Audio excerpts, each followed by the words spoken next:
नमस्कार, मार्केट से पंचनामा में आप सभी का स्वागत है। मैं हूं सुमित और भारतीय बाजारों के लिए आज थोड़ा सा कमजोर दिन शुरुआती कारोबार में रहा, जबकि अंतर्राष्ट्रीय बाजारों से कमजोर संकेत, गिरावट रही। लेकिन एक रिलायंस इंडस्ट्रीज जो कि मार्केट को पूरी तरह सपोर्ट कर रहा था और दूसरी तरफ फार्मास्यूटिकल और आईटी स्पेस जो कि आज से एक अच्छा लीड लेता हुआ दिखाई पड़ा, स्पेशली फार्मास्यूटिकल स्पेस जहां पर तेज खरीदारी लोअर लेवल से आते हुए दिखाई पड़ी और एक अच्छी तेजी तमाम फार्मा शेयरों में रहे, चाहे फ्रंटलाइन स्पेस के शेयर हों, बायोकॉन जैसे, सिप्ला जैसे, औरबिंदो फार्मा जैसे, सन फार्मा जैसे, या फिर मिड कैप स्पेस के शिल्पा मेडिकेयर जैसे शेयर हो, इप्का लैब जैसे शेयर हो, जहां पर एक अच्छी खरीदारी आते हुए दिखाई पड़ी। तो फार्मास्यूटिकल स्पेस आज लीड कर रहा था और दूसरी तरफ एक तरफा रिलायंस इंडस्ट्रीज एक बड़ी डील के बाद आज फिर वहां पर जोरदार तेजी रही, दिन के ऊपरी स्तरों पर बंद होता हुआ दिखाई पड़ा और मेजरली मार्केट को पूरी तरह से सपोर्ट भी कर रहा था। तो एक अच्छी तेजी भारतीय बाजारों में निचले स्तरों से जरूर आते हुए दिखाई पड़ी। हालांकि जो तेजी थी, जो रिकवरी थी, वो ब्रॉडर बेस्ड नहीं थी, बहुत ज्यादा मिड कैप स्मॉल कैप में पार्टिसिपेशन नहीं था, लेकिन फ्रंट लाइन में और फार्मा आईटी जैसे सेक्टर्स के अंदर आज कुछ हद तक पार्टिसिपेशन आता हुआ दिखाई पड़ा। मेटल भी आज कुछ पार्टिसिपेट कर रहा था, स्पेशली वेदांता या फिर टाटा स्टील जैसे शेयर जो कि आज तेजी के साथ कामकाज करते हुए दिखाई पड़े। ऑटो थोड़ा सा पीछे था, रियल एस्टेट थोड़ा सा पीछे था, जहां पर आज इतनी ज्यादा तेजी नहीं। तो मेटल में तेजी, फार्मा में तेजी और साथ साथ रिलायंस इंडस्ट्रीज में तेजी, आईटी में तेजी, कुछ ऐसे शेयर थे जो कि आज मेजरली मार्केट को सपोर्ट कर रहे थे। चलिए अब सवाल जवाब का सिलसिला शुरू करते हैं। दर्शकों में ढेर सारे सवाल हैं, उनमें ही शुरुआत कर लेते हैं। नीलेश शाह CDSL, पहला सवाल, 200 शेयर 495 के दाम पे। इंडिया के नंबर 1 ब्रोकर जीरोधा के साथ जुड़िए, जहां पर आपका ब्रोकरेज कुछ भी नहीं लगेगा। ब्रोकरेज लगेगा तो सिर्फ इंट्राडे ट्रेड में, वह भी सिर्फ 20 रुपए। तो दोस्तों, अकाउंट ओपनिंग की लिंक डिस्क्रिप्शन में है, जाइए लिंक पर क्लिक करके जीरोधा में अकाउंट ओपन कराएं। शाह साहब, कोई दिक्कत नहीं है इस कंपनी में, आप बने रहिए। जैसे जैसे होराइजन चेंज हो रहा है, जैसे जैसे ये पॉलिसी चेंज हुई है प्लेजिंग को लेकर, वैसे वैसे इस कंपनी की सिचुएशन और वेल पॉइज्ड हो रही है। दाम घटा है इन्होंने 5 रुपए के आसपास अपने टैरिफ्स में, लेकिन अदरवाइज फिर भी इनके पास वॉल्यूम बढ़ने का अनुमान लगाया जा रहा है। तो आप बने रहें, वही ज्यादा बेहतर रणनीति रहेगी। इसके अलावा एक सवाल और लेते हैं। सवाल है IOC को लेके ओम प्रकाश पटेल साहब का। पटेल साहब, IOC में स्टेक सेल की, इनफैक्ट इनके एसेट सेल की जो खबरें हैं वो तो हैं ही, दूसरा क्रूड का फॉल एक बड़ा ट्रिगर इनके लिए बन के काम करेगा। अब तक तो एक बहुत इम्पैक्ट नहीं आया था, लेकिन आज या रिसेंट जो फॉल आया क्रूड में, वो इनके लिए शायद पैन आउट होता हुआ दिखाई पड़े। तो आप बने रहे, ऐसा कोई खास दिक्कत नहीं, डिपेंड करता है आपने किस भाव पे खरीदारी की है। इसके अलावा फ्यूचर रिटेल बाय करना चाहिए, उदय पटेल साहब पूछ रहे हैं। क्यों उदय जी, अगर आपको रिटेल में पार्टिसिपेट करना ही है तो क्या प्रॉब्लम है डी मार्ट में, या क्या प्रॉब्लम है रिलायंस इंडस्ट्रीज में, जिनके अंदर फ्यूचर रिटेल जाने वाला है, पूरा कारोबार जाने वाला है। तो फ्यूचर रिटेल क्यों, वो महंगे हैं इसलिए। रिलायंस में तीनों पैकेज हैं, टेलीकॉम है, फ्यूचर इनफैक्ट रिटेल है और साथ साथ ऑयल एंड गैस बिजनेस है। बहुत बड़ी तेजी अनफोल्ड हो सकती है इन चीजों के मद्देनजर, तो आप उसको देखिए। फ्यूचर रिटेल में क्यों जाना चाह रहे हैं। HDFC 2060, लंबी साहब का व्यू है। देखिए, आपने जो स्टॉक खरीदा है वो तो उसमें कोई दो राय नहीं है, अच्छी कंपनी है, बहुत बढ़िया स्टॉक लिया है। अब आपके नज़रिए पे सब कुछ डिपेंड करता है। इस कंपनी में अगर आप लंबा समय देंगे तो प्रॉफिट बनाएंगे, अच्छी वेल्थ भी इनफैक्ट क्रिएट कर सकते हैं, लेकिन आप छोटी अवधि के लिए निवेशित हैं तो ये स्टॉक गलत है। एटलीस्ट ये ट्रेडिंग के लिए स्टॉक नहीं है, इन्वेस्टमेंट ग्रेड स्टॉक है, तो आप उस हिसाब से इसको देख सकते हैं। सन फार्मा पे एक सवाल है, 842 रुपए पे खरीदारी है। सौरभ धवन जी पूछ रहे हैं क्या एवरेज करना चाहिए। सौरभ जी, कर भी सकते हैं इसमें एवरेज, बहुत प्रॉब्लम नहीं है। 900 रुपए के आसपास प्रमोटर ने बायबैक किया था काफी साल पहले, वहां के बाद ये शेयर अंडर परफॉर्म ही कर रहा है। भले लोअर लेवल से चला है, लेकिन अभी भी उसमें उतनी तेजी नहीं आई थी, बाकी फार्मास्यूटिकल स्पेस में है, तो शायद की जा सकता है, तो आप उस हिसाब से इसको देख सकते हैं। इसके अलावा IRCTC पर 1500 पर नहीं जा रहा है, ये अरोड़ा साहब पूछ रहे हैं। सर, मल्टीपल ट्रिगर है। इसके साथ एक सबसे अच्छा ट्रिगर देता है कि जैसे जैसे रेलवे शुरू होंगी, ट्रेन शुरू होंगी, ये पार्टिसिपेट करेगा और तेजी आएगी। प्लस जो नई गवर्नमेंट बिडिंग लाएगी प्राइवेट ट्रेन के लिए, उसमें पार्टिसिपेट कर सकते हैं, तो वहां से भी एक अच्छी तेजी का ट्रिगर होगा। इकलौता ओवरहैंग की ऊपरी स्तरों पर बार बार स्टेक सेल की बज आ जाती है। अगर स्टेक सेल की बज नहीं रहती है तो ये शेयर चल सकता है, लेकिन स्टेक सेल बड़ा नेगेटिव ट्रिगर हो सकता है नियर टर्म में एटलीस्ट, क्योंकि गवर्नमेंट डिस्काउंट पे ही स्टेक सेल करेगी। हम देख ही लिया रिसेंटली भारत डायनामिक्स को भी, HCL को भी, तो वही सेम ट्रेंड में फॉलो हो सकता है, तो इसलिए आज से आप इसे नजर रखें।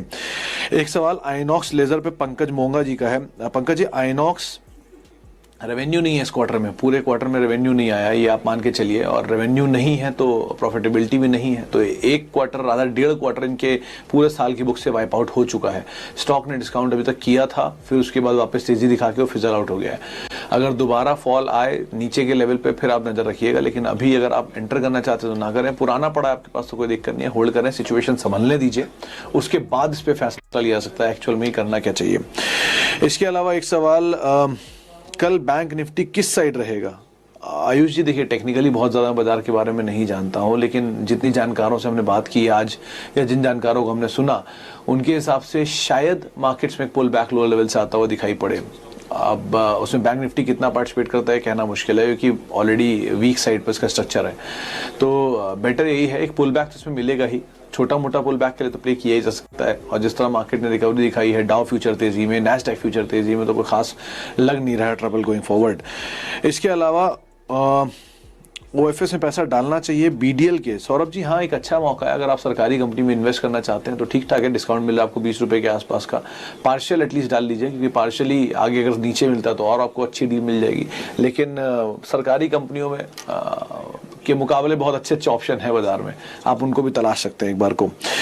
इसके अलावा HAL पे गौरव गर्ग जी पूछ रहे हैं क्या करना चाहिए? 1008 के दाम पे खरीदारी है, 220 शेयर हैं। गौरव जी वही स्टेक सेल का बज और उसके बाद ही शेयर टूटा। खैर कल नंबर है इसके, तो आप नंबर पे पहले नजर रखिए किस तरह के नंबर आने वाले हैं। नंबर्स में अगर कुछ भी साउंड नंबर आते हैं तो नजर हो, इसमें मूव आ सकता है। इसके अलावा एक बहुत इंपॉर्टेंट चीज, कल तेजस नहीं माफ कीजिएगा, जो हाल में रफाल रिसेंटली गवर्नमेंट ने प्रोक्योर किया है वो कल से बीड़े में शामिल होने जा रहा है। तो ऐसे कुछ चीजें हैं जिसकी वजह से एक्टिविटी कल डिफेंस स्पेस में रह सकती है, तो आप इसके मद्देनजर भी HAL पे नजर रख सकते हैं कल के लिए एटलीस्ट। इसके अलावा FSL और नोसिल पे मनोज कुमार देका जी का सवाल है। मनोज जी, FSL में रिसेंटली काफी बज़ था कोई बड़ी कंपनी के हिस्सा खरीदने को लेकर। डिविडेंड पे ऑफ है, ठीक ठाक प्रमोटरी कंपनी है, कोई खास दिक्कत नहीं है, आप इसमें बने रह सकते हैं। रही बात नोसिल की, ये मोमेंटम बेस्ड स्टॉक है, जैसे जैसे इसमें खबरें आती हैं वैसे वैसे चलता है, तेजी मिले निकल जाए वो ज़्यादा बेहतर विकल्प इसके अंदर रहेगा। और कोई और अच्छी कंपनी आप इसमें घुस सकते हैं, वो ज़्यादा बेटर ऑप्शन के तौर पर आप देखिए।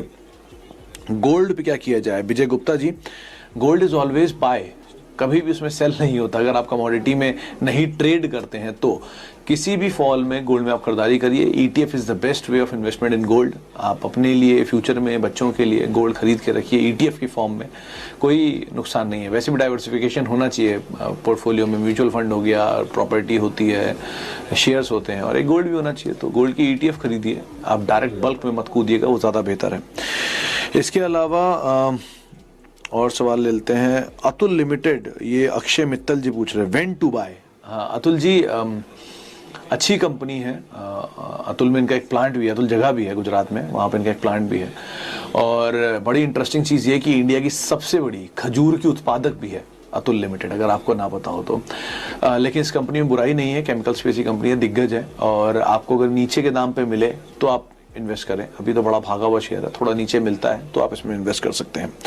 साथ ही साथ इंडियन होटल पे अभिषेक खंडेलवाल पूछ रहे हैं, 110 रुपए के दाम पे खरीदारी है, 1000 शेयर है इंडियन होटल के, थोड़ी ऊपरी स्तरों पे खरीदारी है। अगर मीडियम टर्म का नजरिया है तो थोड़ा कॉन्शियस रहें, लेकिन अगर लंबी अवधि का नजरिया है तो बहुत ज्यादा ट्रबल नहीं है। इंडियन होटल अच्छी कंपनी है और करीब करीब 100 सालों से ज्यादा इंडिया में काम काज करते हुए हो भी चुके हैं, तो बहुत कुछ ट्रबल नहीं है इसमें।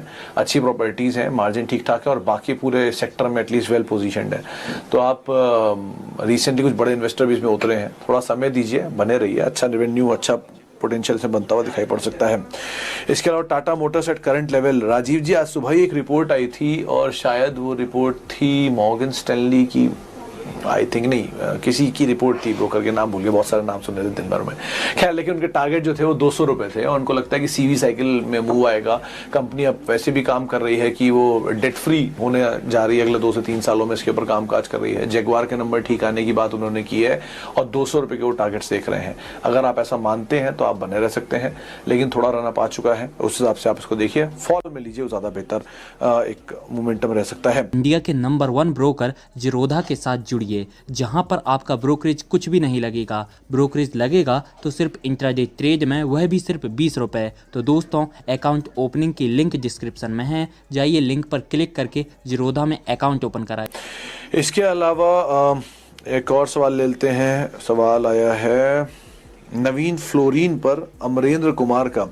अब रंजीत जी, नवीन फ्लोरिन कंपनी तो अच्छी है, कंपनी में कोई बुराई नहीं है, बस थोड़ा भागा हुआ शेयर है ये। फ्लोरोकेमिकल की स्पेस में कंपनी कामकाज करती है, थोड़ी तेजी दिखा चुका है। अगर ये नीचे की तरफ मिलता है तो आप इसमें इन्वेस्ट करें, इन्वेस्टेड है तो आप बने रह सकते हैं, ऐसी कोई दिक्कत नहीं है। वॉल्यूम थोड़े कम रहते हैं, इस लिहाज से भी आप इसमें ट्रेड करिएगा उस हिसाब से भी।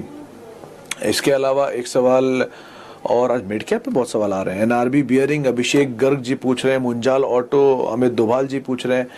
देखिए, दोनों ऑटो एंसिलरी की एनआरबी बियरिंग के केस में तो कल मेरी मुदित से बात हो रही थी, मुदित गोयल से, एसएमसी ग्लोबल वाले। वो कह रहे थे कि 81 आई थिंक इसका वो लेवल है जिस पे आप ध्यान रखिएगा, अगर उसको तोड़ता है तो ये वीक हो जाएगा, लेकिन अदरवाइज आप इसमें बने रह सकते हैं। हायर लेवल से काफ़ी करेक्ट हुआ है। दूसरा, मुंजाल के केस में ठीक ठाक कंपनी है, ऑटो की रिकवरी के ऊपर काफ़ी कुछ डिपेंड करता है। अगर वहाँ पर तेज़ी रहती है तो शायद यहाँ पर भी तेज़ी आते हुए दिखाई पड़े, आप उस लिहाज से इसके अंदर ट्रेड करिएगा। पोजीशन आपकी बड़ी है, थोड़ी ईज आउट करने की कोशिश करिएगा। इसके अलावा HCL मैरिको, कहना है बाय, हाँ HCL तो अच्छा बाय है। तेवंगिरिया साहब, कोई दिक्कत नहीं है HCL में बाय करने वाले। मेजरली 3-4 ब्रोकर से हमारी बात हुई, उनकी तरफ से टॉपिक भी आई थी, एक सिटी कल रिपोर्ट भी आई थी, उन्होंने भी अपनी प्रीफर्ड पिक में HCL टेक को ही रखा है, तो आप इसमें खरीदारी कर सकते हैं, कोई दिक्कत नहीं है खरीदारी करने में। लंबी अवधि का नजरिया रखेंगे तो ज़्यादा बेहतर रहेगा। इसके अलावा एक और सवाल ले लेते हैं। इनफैक्ट टाटा स्टील के ऊपर एक सवाल आया है तुकाराम जावीर जी का। तुकाराम जी, ब्रोकर्स रडार अगर आज आपने देखा हो 2:45 के आसपास, जो यतिन आमतौर पे करते हैं लेकिन आज मैंने किया, उसमें बात साफ की गई थी कि टाटा स्टील में तेजी देख रहे हैं ब्रोकर्स, और शायद 5-10% का अपसाइड इसमें और बनता हुआ दिखाई पड़ेगा। वैसे भी थोड़ा ऊपर से इस तरह से टूटा भी है, तो आप इन्वेस्ट कर सकते हैं अगर आप मीडियम टर्म में लेना चाहते हैं। लॉन्ग टर्म के लिए मेटल में और विकल्प अच्छे हैं, आप उनको देखिएगा, लेकिन मीडियम टर्म के लिए हाँ ठीक है, आप इसमें रह सकते हैं। इसके अलावा डाबर के टारगेट क्या होंगे, लविश मोदी साहब पूछ रहे हैं। देखिए, 510 शायद नहीं, 520 के आसपास से शेयर रिट्रेस हुआ था नीचे, और फिर 490-96 आया, फिर वापस 523-22 के आसपास के जो लेवल्स थे वो क्रूशियल थे। तो वैसे भी डाबर अपने हायर लेवल से बहुत करेक्ट नहीं हुआ है, 10-12-15% शायद हायर लेवल से नीचे आया था, तो आप वेट कर सकते हैं। दोबारा खबरें हैं कि शायद अपने नए हाइस को तोड़ेगा और इस सीरीज का एक अच्छा और परफॉर्मर भी हो सकता है, इसलिए से भी आप इस पर नजर रखें। इसके अलावा सुजलॉन 340 बाय करना चाहिए क्या? क्यों दीपक जी, ऐसा क्यों करना चाह रहे हैं आप? सुजलॉन ही क्यों, क्या है इस कंपनी के अंदर? नंबर डी हो रहा है, रिस्ट्रक्चरिंग खबरें हैं जो बाजार में हर तरफ फैली हुई हैं, ऐसा कुछ मत करिए। आप इस तरह के स्टॉक में पैसा मत डालिए जहां पे डेट बहुत ज्यादा है, प्रमोटर के साथ इशू है, प्रोडक्ट को लेकर इशू है। क्लीन कंपनीज में रहिए, टेंशन फ्री रहिए, वो ज्यादा बेहतर तरीका है। इसमें आप 3000 रुपए भी लगाएंगे अगर मान लीजिए 1000 शेयर लेकर, तो भी तो वेस्ट होंगे। इससे अच्छा 3000 रुपए में कोई और शेयर ले लीजिए, शायद बढ़ता हुआ दिखाई पड़े, या जिसमें सेफ्टी सिक्योरिटी थोड़ी ज्यादा हो। एक रिलायंस ही ले लीजिए या 2 रिलायंस ही ले लीजिए, वो ज्यादा बेहतर है एक सुजलॉन 3000 सुजलॉन के बदले में, तो एटलीस्ट टेंशन फ्री तो रहेंगे। खैर, इसके अलावा DMart, United Spirit short term, United Spirit short term pull back संभव है। अभी भसीन साहब हमारे यहाँ कह भी रहे थे आज की शायद तेजी देखने को मिले, और डीमार्ट बहुत करेक्ट हुआ है, हाँ शायद यहाँ पर भी पुल बैक आ सकता है। नियर टर्म में तो ठीक है, लेकिन ये दोनों कंपनियां आप वेस्ट करेंगे शॉर्ट टर्म में ट्रेड करके, इंस्टेड लॉन्ग टर्म वाला माल है, आप उसके हिसाब से इस पर नजर रख सकते हैं। समय का थोड़ा अभाव है, इसलिए जल्दी जल्दी 2-4 सवाल और ले लेते हैं। एक सवाल है कोल इंडिया का, क्या करें? रोहित कुलकर्णी जी पूछ रहे हैं। रोहित जी, कोल इंडिया में थोड़ा करेक्शन आया है, रिसेंटली एक रिपोर्ट भी आई थी, वो कह रहे थे कि ठीक ठाक है, आप बाय कर सकते हैं, डिविडेंड डील ठीक है, नंबर्स थोड़े वीक है अनुमान से, लेकिन वो प्रोडक्शन का आंकड़ा अनुमान से बेहतर आया था, तो शायद आगे का आउटलुक ठीक दिख रहा है, आप ले सकते हैं नियर टर्म के लिए एटलीस्ट। बहुत बड़े नजरिए के लिए इसमें इन्वेस्ट ना करें, वो ज़्यादा बेहतर रहेगा। इसके अलावा और क्या सवाल है और आया है, लिबर्टी शूज़ के ऊपर 200 शेयर हैं, 178 रुपए का। खंडेलवाल साहब ये सवाल पूछ रहे हैं। खंडेलवाल साहब, डिपेंड करता है आपके नज़रिए के ऊपर। अगर आप लंबी अवधि के लिए रखना चाह रहे हैं तो बेटर बाटा ज़्यादा अच्छा विकल्प है। मीडियम टर्म के लिए हाँ मोमेंटम बेस्ड कॉल है, कभी भी इसमें तेज़ी आ सकती है, कभी मूव हो सकता है। इसके अलावा एक और सवाल ले लेते हैं टीसीएस पर, मेहुल माथुर साहब पूछ रहे हैं। मेहुल जी, देखिए टीसीएस के केस में जो बज है बाजार में, वो शायद इसमें बड़ा मूव आ सकता है गोइंग फॉरवर्ड। बहुत ही अगर फ्रैंकली आपसे बात की जाए तो कई सारी न्यूज़ भी हैं, तो विप्रो टीसीएस 2 स्टॉक के ऊपर आप नजर रख सकते हैं, शायद तेजी देखने को मिले। हाल में कुछ करेक्ट हुआ ऊपरी स्तरों से, जो कल और आज में थोड़ी ऊपरी स्तरों से बिकवाली आई, लेकिन बहुत ज्यादा मूव नहीं है, तो आप नीचे कहीं भी मिले आप लीजिए, आपके पास है तो बने रहिए, कोई दिक्कत नहीं है इसके अंदर। इसके अलावा M&M 627 के दाम पर तपस रंजन मिश्रा साहब पूछ रहे हैं। रंजन साहब, थोड़ा मूव तो इसमें आया है, अगर आप मार्च के लो से देखेंगे तो बहुत एक्सॉर्बिटेंट मूव देखा जा चुका है, आप ऑटो में अगर इन्वेस्टेड रहना चाहते हैं तो ठीक है, लेकिन अगर आप कहीं और जाना चाहते हैं तो IT फार्मा फ्लेवर है और शायद थोड़ी एक सेकेंड वेव मूव का आता हुआ दिखाई पड़े तो आप उनको देख सकते हैं। ऑटो में M&M में वैसे कोई बुराई नहीं है, बहुत पुरानी हिस्ट्री है, प्री इंडिपेंडेंस लेवल से बनी हुई कंपनी है, मोहम्मद मोहम्मद के नाम से देखा जाता था। खैर फिलहाल तो इतने ही सवालों को हम शामिल कर पाएंगे, समय का अभाव था इसलिए जाना पड़ेगा। आप सभी का बहुत बहुत शुक्रिया जो हमारे साथ मौजूद रहे, और जिनके दर्शकों के सवाल हम नहीं ले पाए उनके लिए माफ़ी चाहेंगे। आप मेरे साथ जुड़ सकते हैं @सुमित ये मेरा ट्विटर हैंडल है, मैं वहाँ पर मौजूद रहूँगा। नमस्कार। यदि आप लोग बाजार में ट्रेडिंग या निवेश करते हैं और अभी भी ब्रोकरेज के नाम पर अपनी हजारों रुपए बर्बाद कर रहे हैं तो अब बदलिए और देश के सबसे अच्छे, बड़े और सबसे भरोसेमंद ब्रोकर जीरोधा के साथ जुड़िए, जहां पर आपका ब्रोकरेज कुछ भी नहीं लगेगा। ब्रोकरेज लगेगा तो सिर्फ इंट्राडे ट्रेड में, वह भी सिर्फ 20 रुपये। और दोस्तों साथ ही आपको बता दूं कि यहाँ पर अकाउंट ओपन कराने के लिए आपको अपना POA यानी कि पावर ऑफ अटॉर्नी देने की कोई आवश्यकता नहीं है, जिसका उपयोग करके हाल ही में देश के एक बड़े ब्रोकर ने 2000 करोड़ का घोटाला किया। तो दोस्तों अकाउंट ओपनिंग की लिंक डिस्क्रिप्शन में है, जाइए और लिंक पर क्लिक करके जीरोधा में अपना अकाउंट ओपन कराइए।